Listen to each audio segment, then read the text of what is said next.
When we try to look at the root of anxiety, there is this really sneaky pattern of thinking that goes something like there is a good and bad.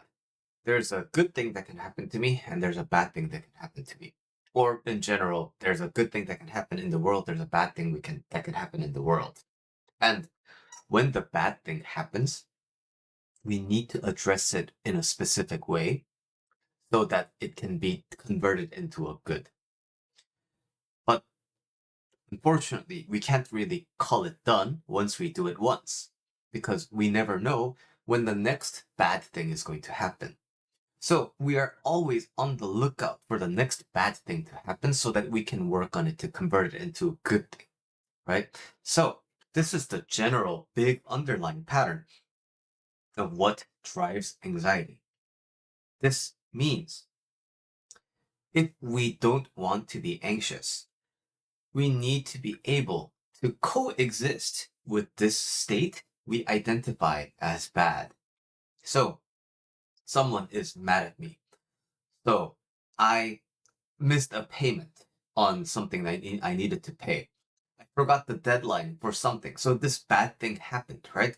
And we need to be able to convert it into a good state. We need to be we need to be doing something about it so that we can escape this bad state and go into a good state. If we want to not be anxious, we need to be able to clearly identify why. Why is this bad? And what can I do about it? If number one, if this isn't really bad after examination, then turns out it's not really something to be anxious about. Number two, if this is a bad thing, but there's nothing I can do about it, what's the use of being anxious? So it needs to be understood that, hey, things can happen in this world, but then some things are in my control, some things are outside of my control. And regardless of what happens, if I can coexist with this bad state, and I can feel safe and secure with this bad state, that is when anxiety tends to melt and dissolve itself. But we have this urge to do something about it. It's like a scab that you continuously want to pick. It's like an itch that you continuously need to itch. It's this compulsion to do something about the state I don't like. So, a great question to be asking when you are an anxious person is, why can't I coexist with this bad state without me doing anything about it? So, for example, if it deals with physical pain, right? It hurts. So, of course, I don't want to be in pain. So, that's a more understandable situation, right? Because nobody wants to be in pain.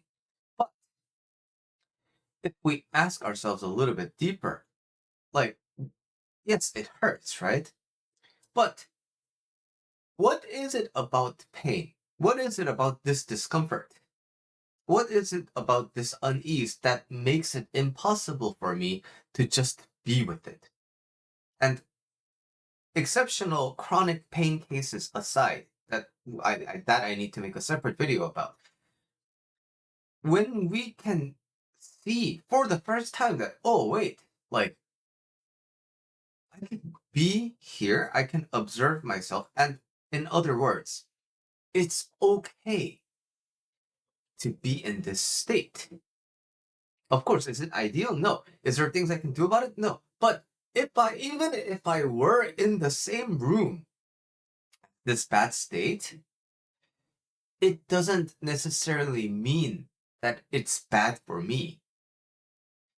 That deep understanding, I think, is what tends to be missing from popular discourses about anxiety. So, if you are anxious, you need to be able to, ironically, be anxious without doing anything about it. You need the ability to be present with your anxiety. That is how the anxiety loses its steam to control you. Many people have the misunderstanding that once you are free from anxiety, you'll never feel anxious at all. But while some people can experience that, the thing is, anxiety is something that can arise for no reason at all. But the less meaning, the less control it has on us, the more meaningless it tends to become.